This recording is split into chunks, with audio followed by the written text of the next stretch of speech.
Colombier.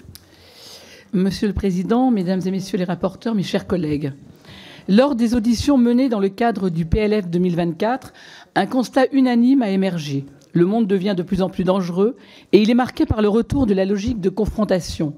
Notre responsabilité désormais, c'est donc de dimensionner notre outil de défense aux conflictualités que notre pays va connaître, car oui, même si cela n'est pas une fatalité, la trajectoire mondiale va probablement conduire notre pays à s'impliquer dans des conflits qui ne seront plus choisis mais subis.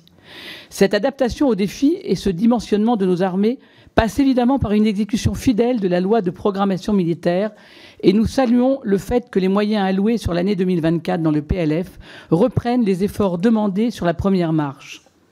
Nos soldats, marins et aviateurs attendent beaucoup de nos travaux, dont nous espérons qu'ils ne seront pas parasités en séance par un énième 49.3.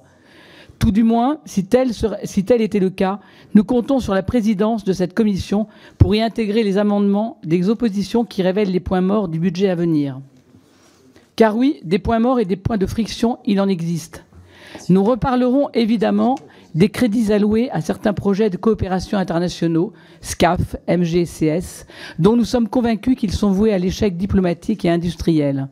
Il serait donc salutaire d'y mettre fin au plus vite, car l'aveuglement idéologique qui conduit ces projets peuvent coûter cher au modèle d'armée que nous devons ériger au profit de la France et des Français. Dans ces grands projets, la priorité est d'abord de faire confiance à nos industriels qui sont capables de miracles et qui, eux, contribuent à la défense active de notre souveraineté. Enfin, nos amendements tâcheront de pointer et de remédier à des manques capacitaires cruciaux.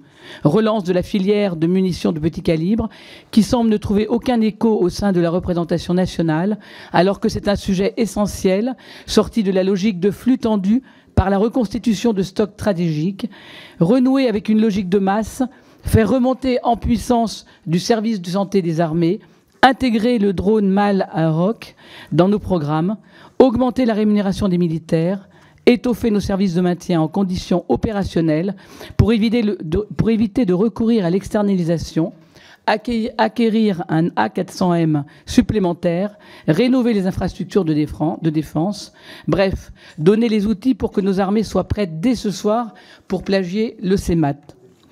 Quoi qu'il en soit, en responsabilité, nous voterons favorablement les crédits de la mission Défense, en cohérence avec le vote sur la LPM, même si nous déplorons un certain nombre de points morts.